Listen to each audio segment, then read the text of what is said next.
welcome in everyone to Diverse Roulette. How are we doing? Hey guys. Hello. Okay. How you doing? Hello. That was cute. Isn't it though? I So love it. okay. Am I the only one? Like, so why is it LaShawn and Nicole on the bottom level? How can I control that? Let's find out.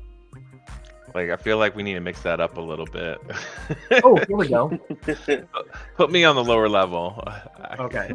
There we go. There we go. There we go. There we go. Now it's checkerboard. Well, that's actually probably the best because you have you're hosting, so you're in the top left corner. But then Nicole is a female, black female. It should be on top. Then you got LaShawn is number 3, and the privileged white man is number 4. There we go.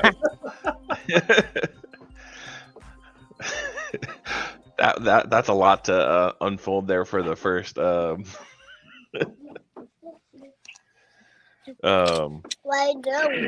full on recording that we're sending in, right? Right. I gotta work on my backgrounds because I feel like I'm sitting in the jail yard. So if you actually click the plus, if you go down to your settings, Right. oh, I think it's under, I don't know where it's at, right? Oh, yeah, under settings, and then virtual background. Mhm.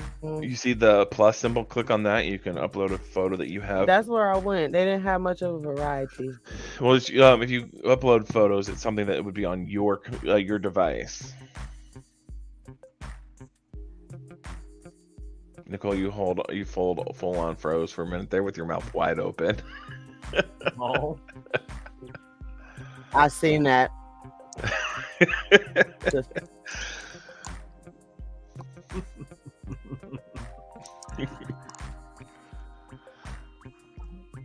Hey, this is So- cute. I like it. Mm-hmm. Do we want to introduce what we are, what our purpose is? Since this is gonna be like our first major recording, even though we've done others in the past. And who wants to go? We're diverse roulette. We talk about a variety of subjects. That go on everyday news. We talk about life's events. Yeah. And we try to put it from different points of view. I'm Kyle. I'm a gay white man. So that's my side is I'm white and I'm gay. But we also touched base on some political aspects of things or everyday life things like events that are going on in the now, here and now. And then you guys want to introduce yourselves? I'm Nicole. Black female. A little bit of attitude. Mom. A lot of different things. You know what I'm saying? And just a whole diversity of opinions, people. A lot. So. I'll go next. I am LaShawn. Black, obviously. Father. Straight. Yeah, I mean, like I said, when I introduced the whole podcast thing earlier, the name of the podcast, we talk about a variety of things, everyday life things, and then things that go on in our everyday, the world. It's really messed up, so. Yep. And we're all just here to offer a voice there, our personal opinions on things. I'm Theo. I'm half white, half Asian here, gay, and I'm just here to try and help facilitate and help offer a different point of view. All right, and we are Diverse Roulette. Diversity Roulette. Yeah. Yeah. All Right right. now, I'm just putting together the banners for this year. Do we want to move on to our first topic? Yeah, Let's yeah. do Let's it. roll the roulette. All right, which we did, and the first one was the Grammys. Harry Styles beats Beyonce. Okay, okay. So, what are you guys' opinions on that? Well, let me first figure out who Harry Styles is. So, That's fair. That's fair. While you're checking on things here, one of the articles I was reading here was like they start off with like number one. Adele turned out to be the least of Beyonce's worries. Harry Styles is a British pop star here, and yeah, he was in One Direction, right, guys? Yeah, he was in One Yes. Direction. He split off there. He tried to Justin Timberlake himself. And his album was Harry's House. Mm-hmm. Harry Styles. His third solo album, Harry's House. Harry's House. Now, I mean, I know like a lot of people from the generation 30 plus. You know, we were all pretty shocked that Beyonce lost again. Well, you I mean, think- she hasn't come out with any really music in the last few years, for real. So, Right, just singles, really, just singles. That's all she's come out with. right. And they haven't really I mean, been like her normal. Go ahead. Yeah, no, I mean, yeah, her music. I'm really not a Beyonce fan, but I appreciate good music. She does have some good songs. Her earlier stuff, more so, that I would say I would listen to over the new stuff. The new stuff to me, Right. it's kind of a little bit on the dark side. Not really a fan of that type of music now. So I agree. So but she yeah, her her newer stuff. Okay. So she did release her album was Renaissance last year. Mhm. There was a couple different songs on it. So excuse me.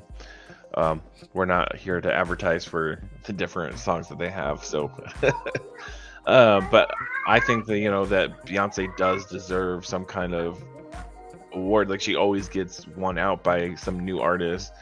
But part of me is like, at the same time, you know, Beyonce is she's Beyonce. Thank you, Beyonce. Yes. Anyways,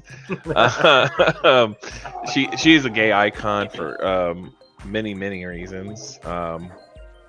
Not only is she stylish, fashionable, but she spoke to us in her music like for years now. I don't know. Now, I don't know a lot about Harry Styles because I didn't really listen to a lot of his music. But at the same time, though, Can somebody give me a song? what? Give you what, Nicole?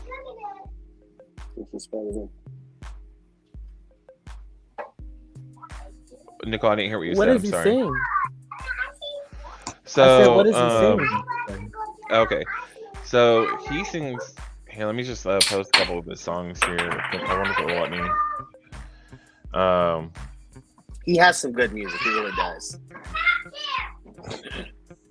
So, I mean, maybe I have heard him and then just didn't know. Some it of was the him. things you may have heard was the song "That's What Makes You Beautiful," because wasn't that like in his? Was that him only, or was that his group? That was I don't remember.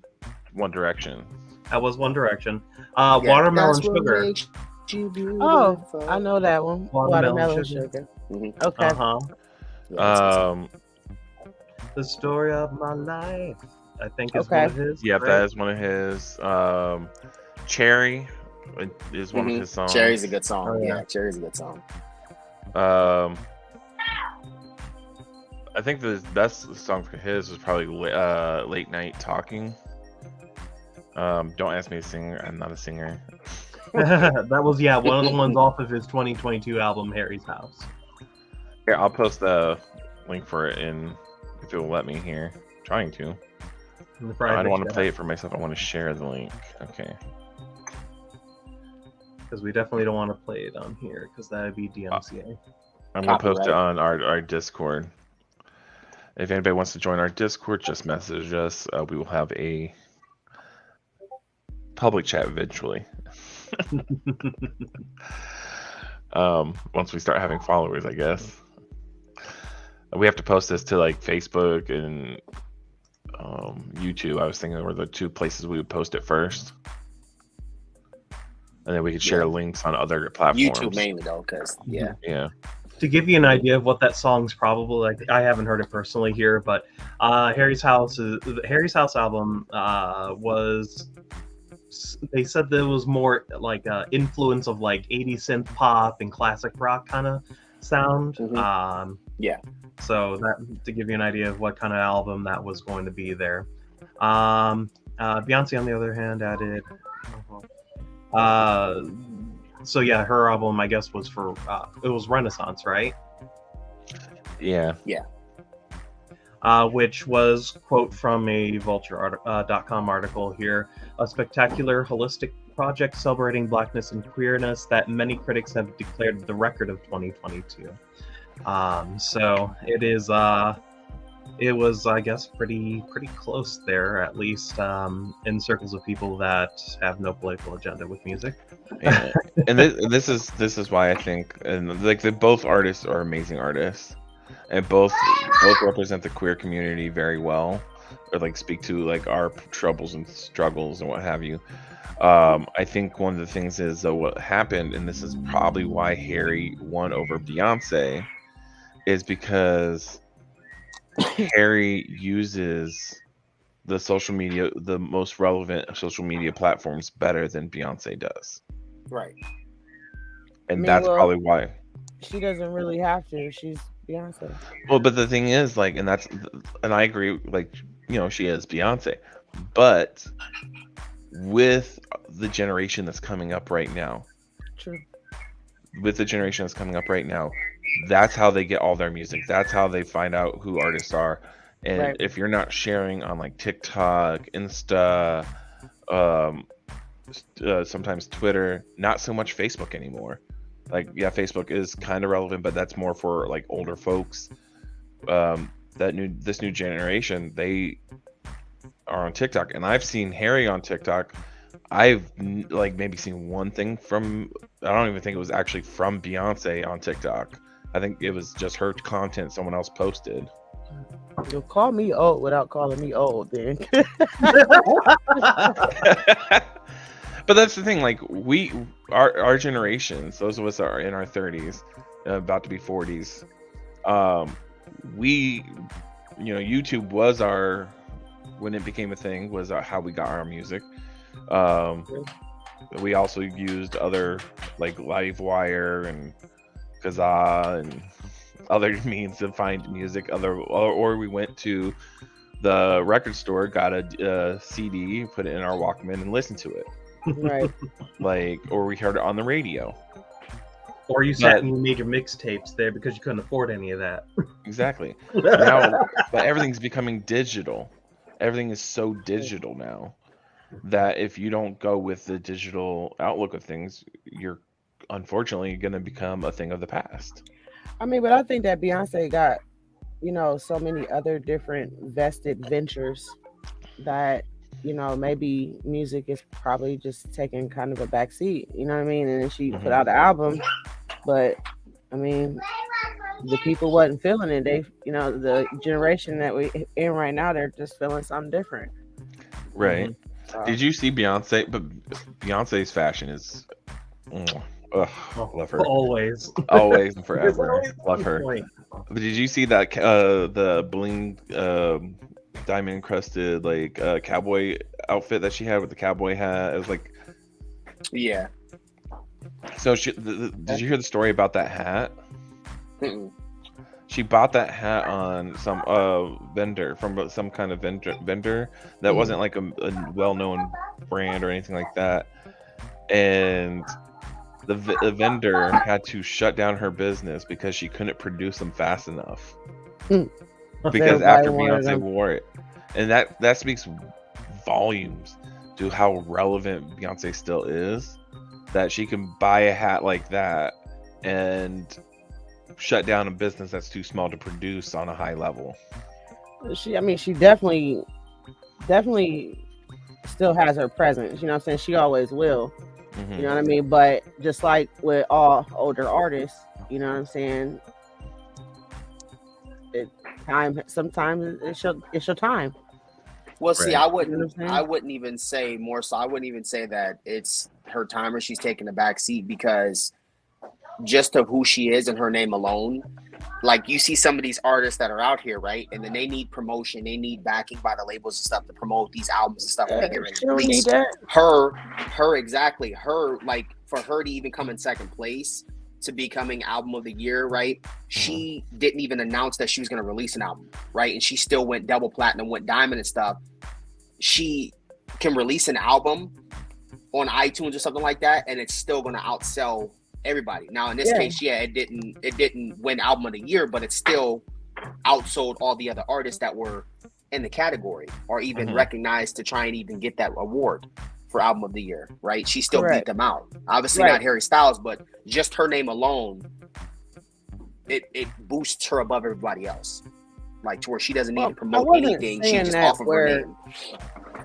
Right. I wasn't saying that like she was an Anita Baker or Madonna or anything like that. Like, you know, her time is up, but it's like she doesn't need to do all the things that everybody else has to do to be able to gain album sales or get people to show up at her concerts. You know what I'm saying? Like, you know what I'm saying? Michael Jackson didn't need all of that. You know what I'm saying? He was Michael Jackson. You know what I mean? But at the same time, you know what I mean? You also have to be able to appeal to a younger audience. You know what I mean? Sure. And if you know, that's the major thing, you know what I mean? Like she's our generation, you know what I mean? Right. She can still appeal to younger generations with certain songs, but you know what I mean? As long as she's still moving through. I'm sorry. Right. As long as she like still, you know, as long as TikTok's still around and a song grab TikTok, you know what I mean? And it becomes a TikTok trend. TikTok eats it up. Exactly. You're going to be, it's going to be heard. Right. So, but I think what it came down to was, even though they both reach a lot of people, I think what it came down to, Harry reached more people with his album because it became so popular.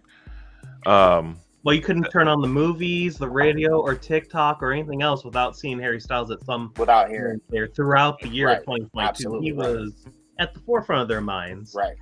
Another thing that was mentioned was he did somewhat more of a safer sound that kind of is more liked by the Academy that votes on for the Grammys and such there. You know, like they like good old throwbacks and stuff like that there. I think I was about to say, and resonates with the...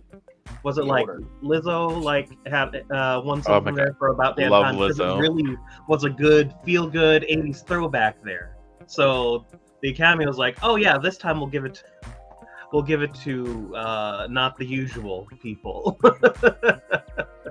and they finally gave someone who deserved it. You know. Anyway, sorry, that's a personal opinion. No, you're right though. You're definitely right though, because like that's why I was just getting ready to ask, because it's like it's not really the people that make the decision of who that award goes to. It's the Academy, and it's based off of numerous factors. You know what I'm saying? So it's not really the fans.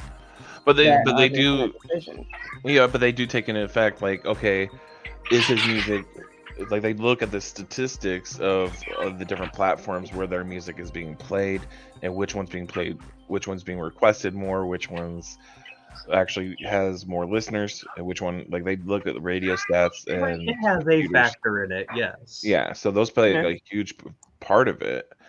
But at the same time though, is the Academy doing it because of other factors? Like, are they choosing Harry because he's the safer option, or? Which is also funny because what did he say in that speech? I was like, "This doesn't happen to people like me very often." instantly criticized soundbite. People are speculating maybe he was referring to being a former boy band member and such there, but I don't know. You'd have to ask him what he meant by that. That's a good question. Let's hear it. Let's hear it, Harry. Come on. For real though, it's just a lot of people. He claims, he went on also like the platform of apparently, like this is his most personal album yet. There, which is buzzwords there that really help put you out there. People are like, oh, okay. This totally wouldn't just be another money grab here, but anyway, and stuff is about how it interviews about how the pandemic and mental health influenced the record too. So he's got that emotional thing going for it there.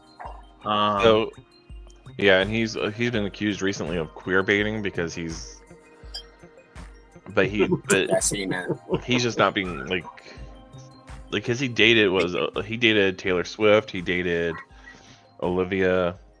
He's still with Olivia, yeah, but he hasn't actually come out and say what he is, whether it's but bisexual, right. Yeah, like he still hasn't come out and said it. Yeah, people are assuming just because he's with a certain person that he's automatically straight, but if you look at his style is 100% a queer style, right?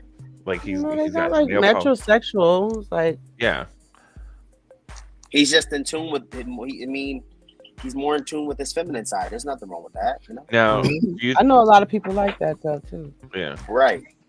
Exactly. I just mad because he's some people pretty. Not my cup of tea, but. What do you think about when he did his Grammy performance for his win? The fact that Taylor Swift was the only person in her section to stand up for him. Everyone else sat down. Really? They didn't think he deserved the win. Yeah. It's not about what they think. Yeah, that's weird. Some people were like, "This is how Taylor, Taylor really resonated with it there because of her experience in 2009 at the VMAs." I'm sure you remember.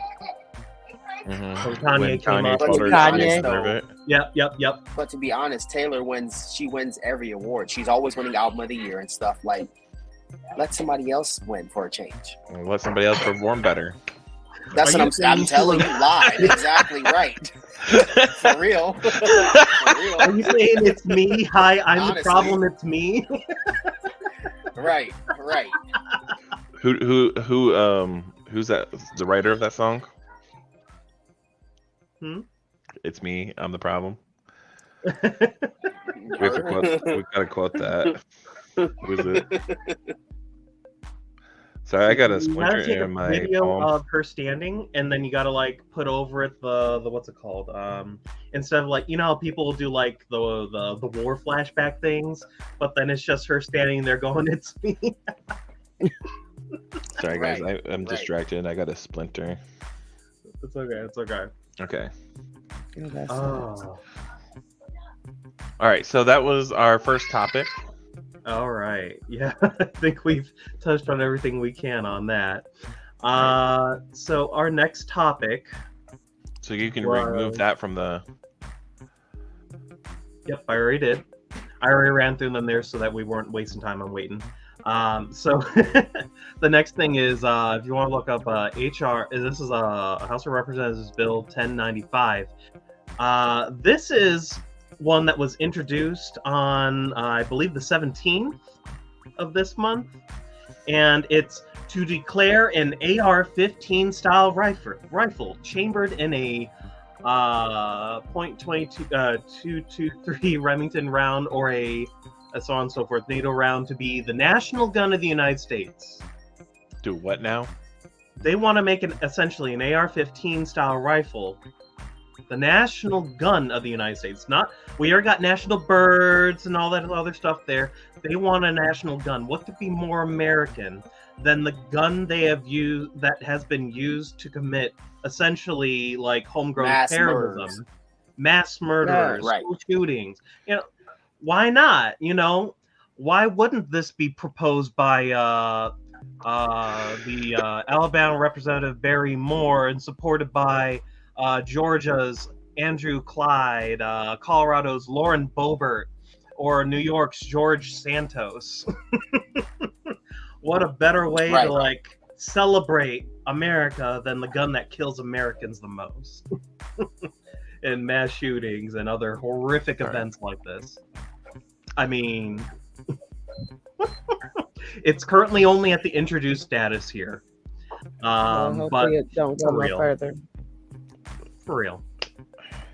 A national I gun. think no, yeah, I mean that's dumb. But I think they're trying to push so like the whole idea of when these mass murders and everything happen, right? When people run into a movie theater and kill a whole bunch of people, or somebody runs into a church and kills a whole bunch of people, right? That it's, oh, well, gun control. Like the gun picked itself up and went into these places and shot these people, right? That part. It's not the guns. Okay, the guns didn't do it by themselves. It took the people, right? So I think that you need to do more so, and not to get off the subject of the whole making this our national gun of the state, but more so that when it comes to people owning guns, especially like AR-15, semi-automatic weapons like this, there should be people should have their due diligence in doing background checks and stuff for these people that get these guns and everything. Exactly. You shouldn't just be able to give it to anybody. Now that they don't have to have a license, like they don't have to have a license to carry, so anybody can own any of those type of guns, and you don't even know what those guns are really capable of. Like, yeah. But yeah, to say I don't think they should sign this law into existence. Period. Like they shouldn't, right? Because then you're making it okay for you're advertising that this is our gun. Now everybody's gonna want one, right? Right. You're advertising it for people, and now they're gonna all want to go out and get one. So we shouldn't even look at that. Easily accessible way to get to it. Then after that becomes right. Without taking any measures to make sure it doesn't end up in the wrong hands. Guns don't kill people. People kill people. Right. It is important that you do limit absolutely that there. Kind of like how they track, like, okay, this is how you can make homemade like explosive and stuff like that. They'll track that kind of stuff. The FBI will track that stuff. You show up on a list. You show up to a store and you go and buy all these components together. They don't want to mention I'm sorry. But yeah, I mean, like, I'm not saying the AR-15 is the problem there, but if you go, oh yeah, this national gun, and everyone's like, oh yeah, we should all have AR-15s there. It's so American patriotic there to have this gun, and then that's fine if you're sane. Right. But if you're not sane, if you are a violent, troubled individual there with easy access to this here, I mean, but okay, so like putting children in school with a pedophile. So I'm about to play devil's advocate. Okay, I'm about to play. Like, I don't know how this could have happened. So I'm gonna play devil's advocate here. So first things first, I do want to state before I play devil's advocate, the atrocities that have happened are horrendous. Mm-hmm. But I mean, there has been almost 100 mass shootings in the U.S. alone this year so far, and we're not even to March. Mm-hmm. So how fucking sad is that? Not to mention, okay, devil's advocate time here. So this is the thing, like the whole, like, guns needing to be regulated and what have you. As somebody who has been shot at more than one occasion, it's like, and so for instance, this guy, I lived in Mansfield, Ohio, and this guy shot at me and my friend, and like, it was, if our other friend hadn't come out of the house and shot their gun, I probably would not be here today. But that being said, this is where gun control becomes problematic, is because this guy who was shooting at us had just been released after spending 25 years in prison for killing someone. Yet he was able to get a gun that was not his own and shoot at us. So the problem is, yes, gun safety and gun control is necessary, but the only people that's going to protect, the only people that's going to help or not help. Oh, did we just lose everyone? It looks like it. There's LaShawn. All right, LaShawn's back. Am I Which cut? could Am I be- choppy or something? Is that like why everyone dropped off? No, I was here. I can hear you talking. We lost Nicole though. But anyways, what I was saying is, to me, that's proof that somebody who should not have been able to get a gun, regardless of what gun controls are, is able to get a gun. Yeah. Right. So it's not going to matter what laws they pass. The That crazy person's still gonna be able to get the gun. Yeah. exactly. Regardless, So the crazy people are still going to be able to get guns to do violence with. But those I just guns. think, yeah, but I just think that this in a way is kind of glorifying like that, like the gun that, like, just because up until what 2016, right, when all those mass shootings and stuff started happening, when President Trump was in office, right, Yeah. that they were calling for more gun control. Oh, we need to get rid of this. We need to get rid of the AR-15 because it's only the military should be able to use it, right? Not our everyday citizens. They shouldn't be able to use it. But now you're kind of glorifying that 4 years later, 3 years later, in a sense, to say, oh, this needs to be our national gun. This needs to be signed into law that we should be glorifying this. It's like the contradiction in that is crazy. You were just calling for it to be banned and only the military should be able to use it 2 years ago, right? Now you're saying that we should glorify it. It should be our national gun. That's crazy. That's crazy. It's crazy. But yes, does I it show do that agree. Nicole's still in the chat, Theo? I don't see her still in here now. Oh, she said she needs internet repair. Oh, okay. Her That's internet cool. messed up. That's okay. But yeah, I do agree. Like, we're not talking about banning guns, of course, right now here, because No, yeah, for sure. guns For from sure. Yeah, showing up where don't they do shouldn't that. be. But Yeah, Should it be there's no glorified? need to put any specific gun on a pedestal. Like, hey, you American, you love America. like I said, because you're gonna love this like gun. you got you got crazy people out there, right? You got crazy people out there that don't really pay attention. Like, they don't pay attention to what's going on in the world. They don't pay attention to our government and stuff, right? Yeah. But they wake up and like, oh, I want to go kill somebody, right? And then they just go out and they find any gun that they want, and they're like, oh, this will do the job. Now you're putting it on a larger scale, right? You're making it a national thing. That, oh, this is the number one gun that we love. Like, this is the one that we should use or want to use. Now that crazy person that wasn't looking, like not looking for a gun in specific, now looking at that AR-15 like, oh, this is the one that I want, so definitely get the job done. Yeah. I think like there's a lot of problematic things with them trying to make us have a national gun. Mhm. But at the same time, it's like I honestly I don't know how I truly feel about, like, I think it's crazy that we're doing it, but at the same time I'm like, okay, but then you have all these people who have their rights. Yeah, they're gonna get the Like, gun regardless. Yeah. Yeah, Like, so like maybe, I just don't like the fact that they're trying to glorify it. That's all. exactly. When they were just calling for banned guns all together 2 years ago. So I just don't like that. And now you want a national gun. Right. Yeah. Look, they don't even glorify cigarettes and stuff anymore in movies and everything else like that there. So, I mean... I glorify is there a cigarettes. national drug, Oh. pharmaceuticals. Hey, I get it. But I get where you're coming from. Makes sense, eh?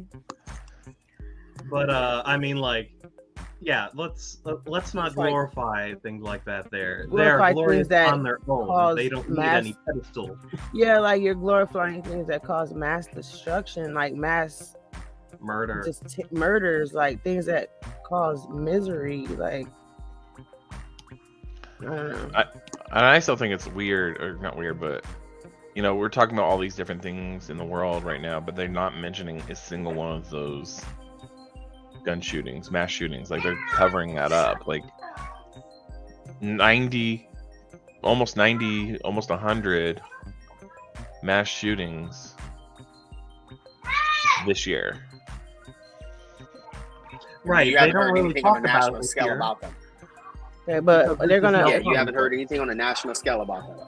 if they're gonna do a national gun, then what are you gonna do about gun control and how you're putting them in children's hands or things of that nature? Like, what are you gonna do to make that even more? And I'm saying that coming from a parent that has a child that can easily access a weapon. You know what I'm saying? So, like, if it makes it so easily accessible, what are you gonna do if you're gonna make it so that it's just a glorified thing? Then what are you gonna do to make it so that it's a safe thing, or that it's going into the proper hands? I think if anything, what they should do is if they want to change the gun laws, what they should do is make the owner or the person that bought the gun responsible for the gun. Like, if someone else uses your gun to harm another person, you should have some kind of legal responsibility behind that. Nah, but also I agree, but I agree to disagree. That's what it was about. Disagree then. Go for it. Because what happens if your home gets robbed? Someone steals your gun. But then there's legal procedures in place for you to get that taken care of, so you have to report that to the cops. Right. But they're not going to be able to find that, though. But the thing is that that's taking the responsibility off of her. True. So but not every gun's registered either. Right, and the majority of people people buy from private owners all the time. Exactly. But then you also have people who the mass shootings, usually it's a teenager or someone that's using their parents' gun. Or somebody's using a gun that belongs to another person that wasn't reported stolen. Right. So how would it be on the owner's responsibility or something? Because they didn't report that gun. Well, first of all, yeah, if your he's saying child if is they using didn't your report gun, it, yeah. If your child's using a gun, then that's on you, because you should, if you're gonna let your kid have access to your gun, whether you give them access or not, teach them gun. You have a gun in house. Exactly. Teach them responsibility. So that's A. So B. It's not a toy. Yeah. It's not a toy.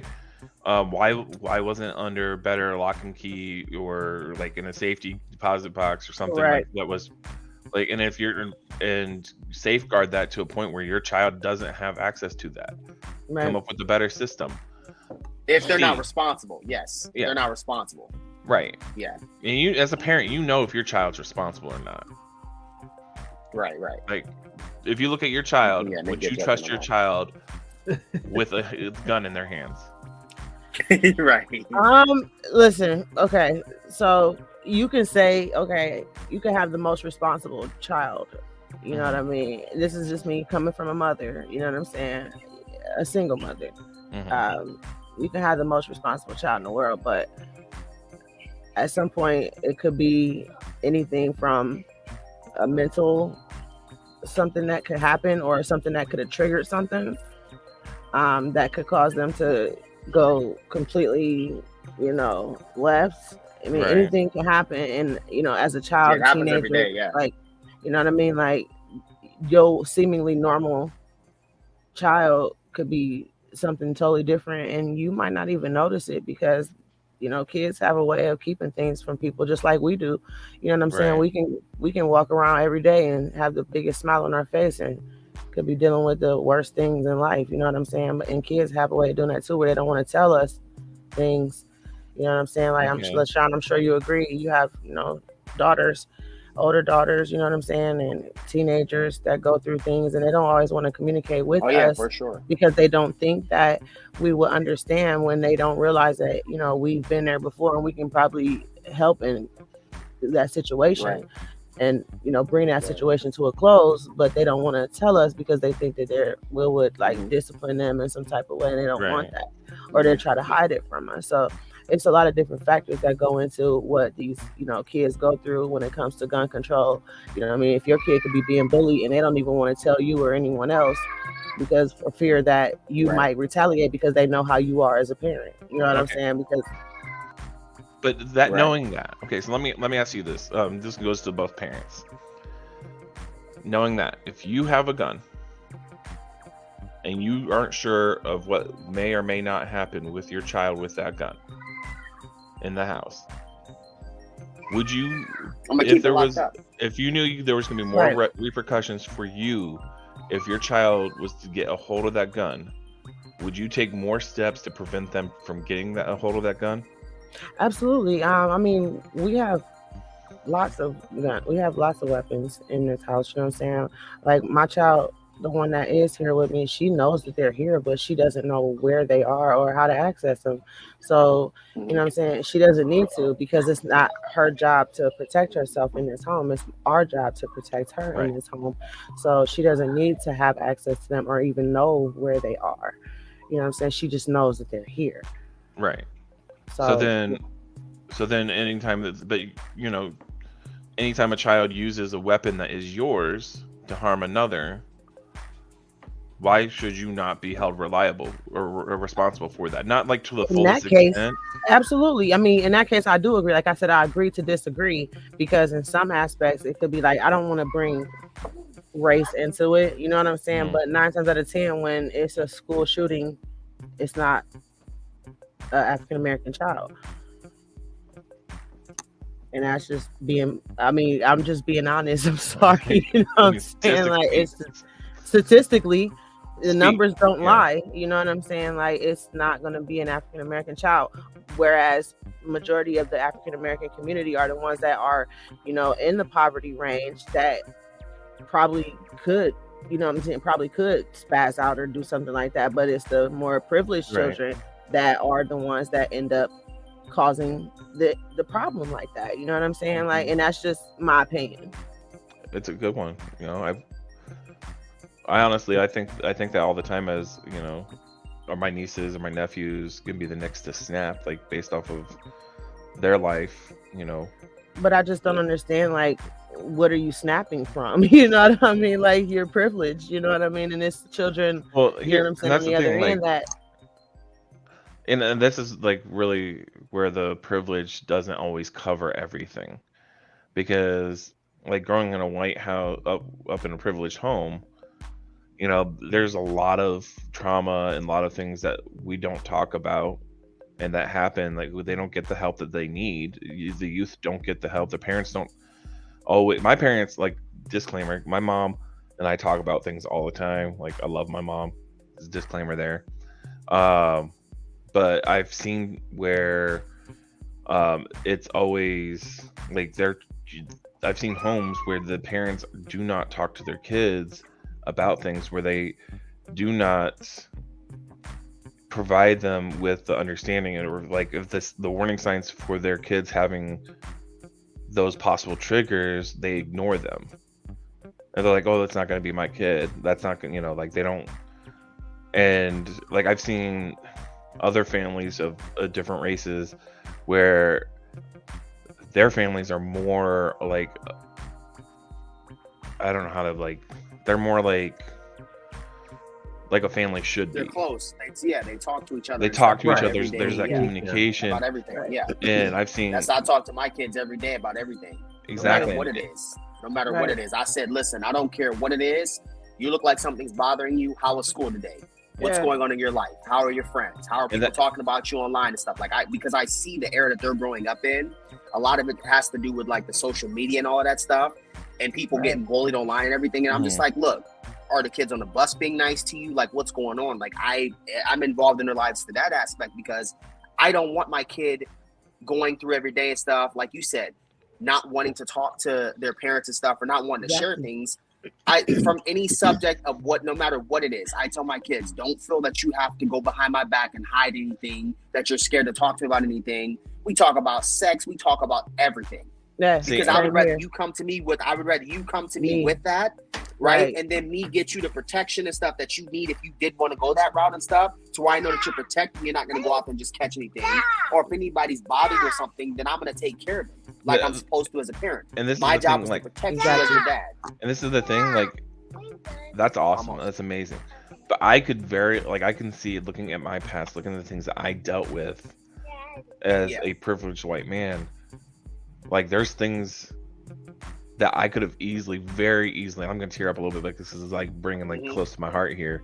Like there's things that have happened in my past I very easily the thoughts that I've had, I very easily could have been that kid that snapped.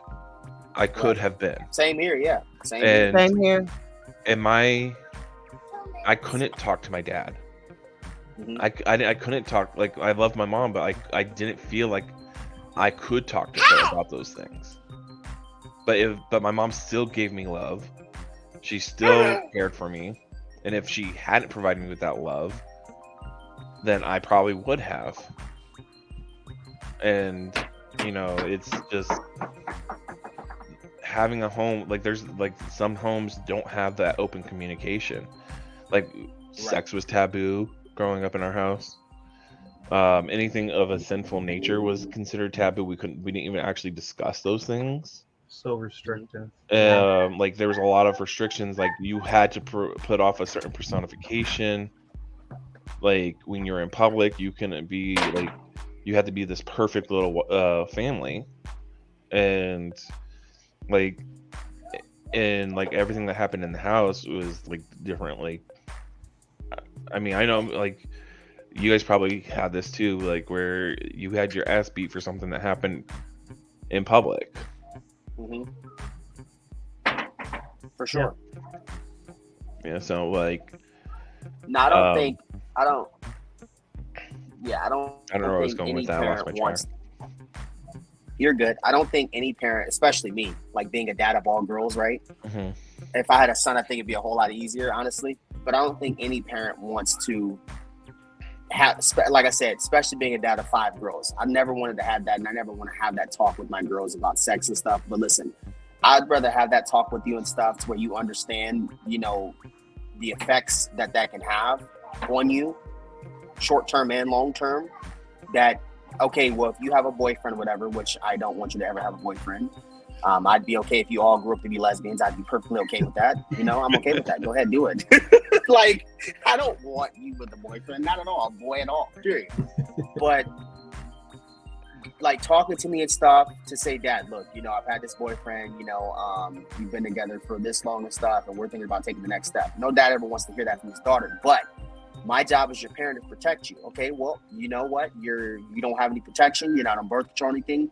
Let's go take those necessary steps. So, because you never want to be that parent, right? To tell your kid that, no, I don't want to talk about that because it'll never happen. You can't do this. You can't do that, right? Because then the kid's they're gonna do it behind your back. The kid's gonna. That's what I'm saying. So I'm saying, because I did that as a kid. Right? Me too. My parents told me I was very, very sheltered as a child, right?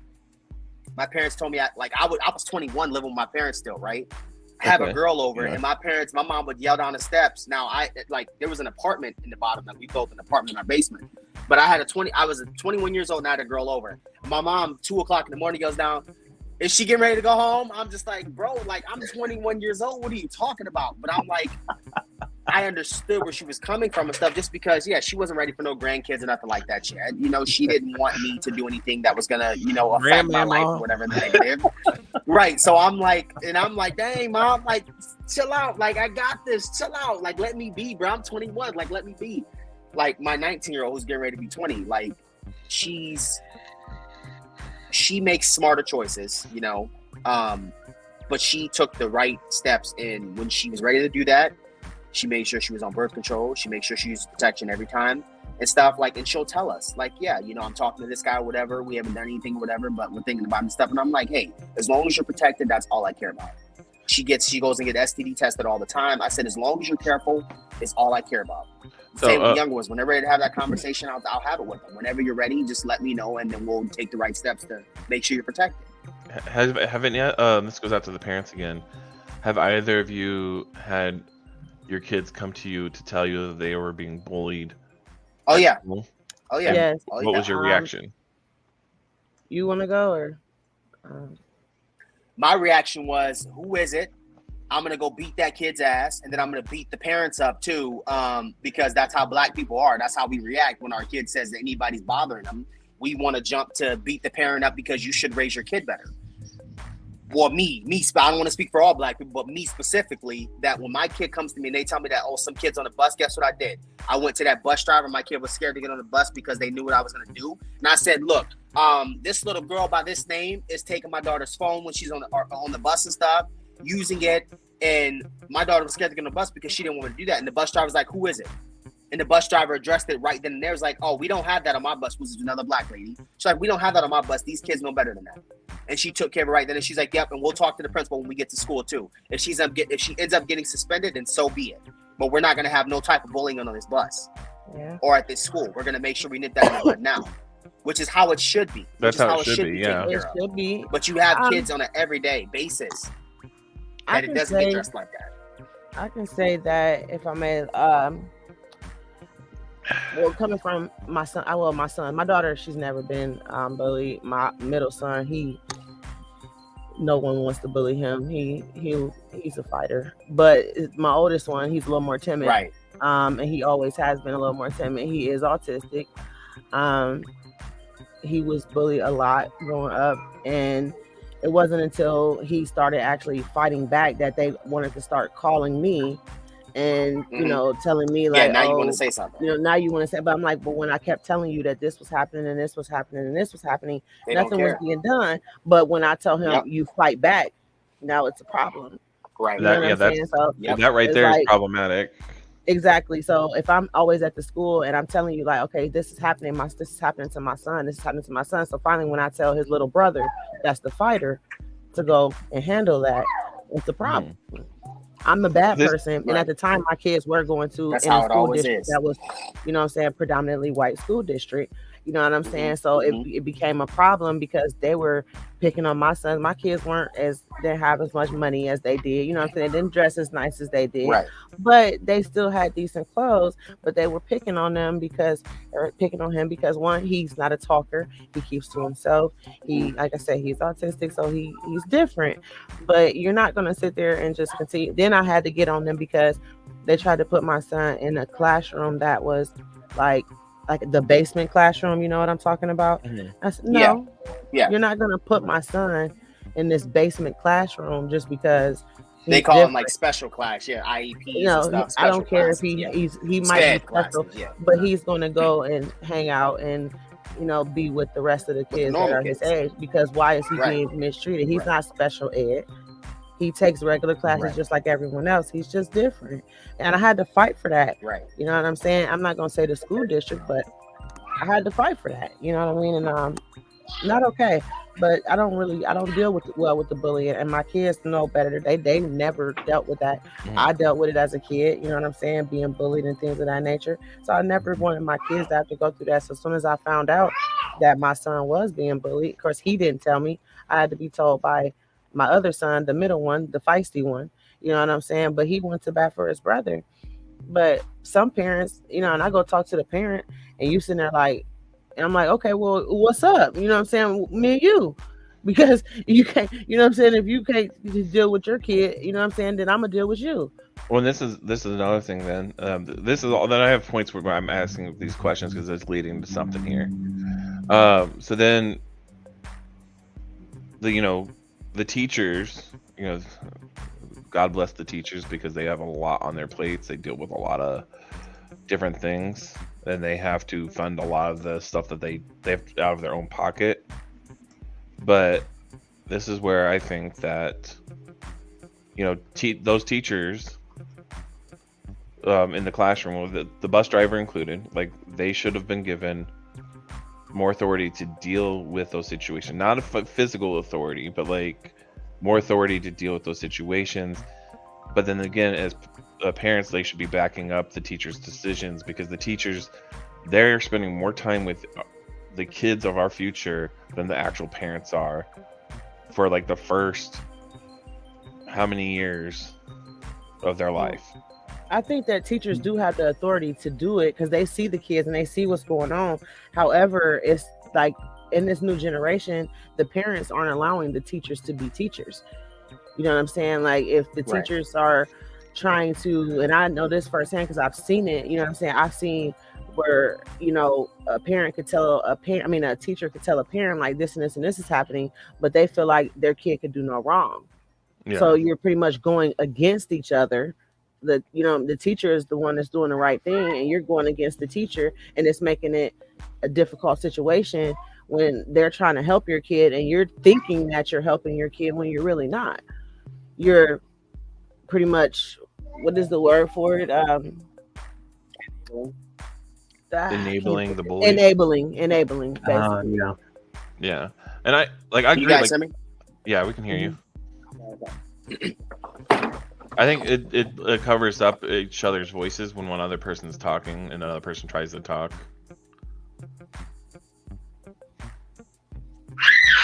All right. Oh no, I just said enabling because she was asking for the word. I Oh, just said yeah. enabling too, so. Heard you. And then you guys said it.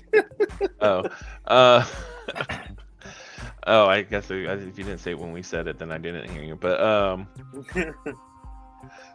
so that my final question is then, because of the structure of the classroom and the structure of parents not supporting the teachers 100% all the time, and the way that everything is, that I do believe that provides more room for bullying in the schools than it did when we were kids. And if so, could that also be what's leading to the gun violence? Yeah. Yes, I can see that. Yeah. So going forward, like, I know what we say doesn't really matter on the fact, but like, instead of making the gun, which was the gun name again? I don't see it on the thing anymore. But so instead of making a gun, like having a national gun, Yeah. should they not be focusing the efforts on repairing our broken systems? No, yeah, they definitely should. They should focus more so on paying these teachers more, right? Because these teachers are with our kids for a certain amount of hours a day, every day for a year, right? Yeah. These teachers deserve to be paid more, right? But I definitely think they should invest more money into the educational system for our kids and stuff. Absolutely, 110%. Absolutely. But I also think that to go along with that is that when these teachers see something, right? If it's whether it's bullying or whatever it is, if these teachers see something, then these teachers should address it right then and there, but then they should reach out to the parents and stuff, have the parents come in to where we're all on the same accord. It's not like, well, my teacher said this, and then, okay, well, my mom and my dad said this, so it's, you guys are going like this, you're butting heads. Mm-hmm. I think we should come to a mutual agreement on situations and stuff. We should all have a conversation and come to a middle ground and say, okay, well, this is how it's going to be. The teacher's going to do this, and I agree with the teacher, so this is how it's going to be. I agree. Not my kid coming home and saying, Mom, Dad, this is what the teacher said, and you're saying, well, you ain't my kid's parents. You ain't about to tell them this, and then you go to the school, and now, like I said, you're butting heads with the teacher. Right. So, more communication, better communication with the teachers and the that's parents. where parent-teacher conferences should be focused on. But see, with the parent-teacher conferences and stuff, that's not enough time. But they don't structure the parent-teacher conferences like they used to, and I know that because you know, when I got older kids, so as my kids growing up, they used to schedule you a time. Now they send you an email, which I barely check my emails. It was like, oh, we got these times open. Come on in. No, tell me what time I'm supposed to be there, and then I'll be there. But now I don't, you know what I'm saying? Like, and I feel terrible because I don't go to the teacher conferences like I used to, because it's like they'd just be like, oh, teacher conferences from 5 to 7. Come in anytime. Mm-hmm. Well, maybe what they should do is once every 3 months have like a parent-teacher gathering, like where they to where you have like a forum. I feel like it should just be more structured like it used to be. They'll send you a letter in the mail. This is your time. We'll see you then. Okay. They don't do that no more. Right. Daddy, what are you talking to? She said, Daddy, what are you talking to?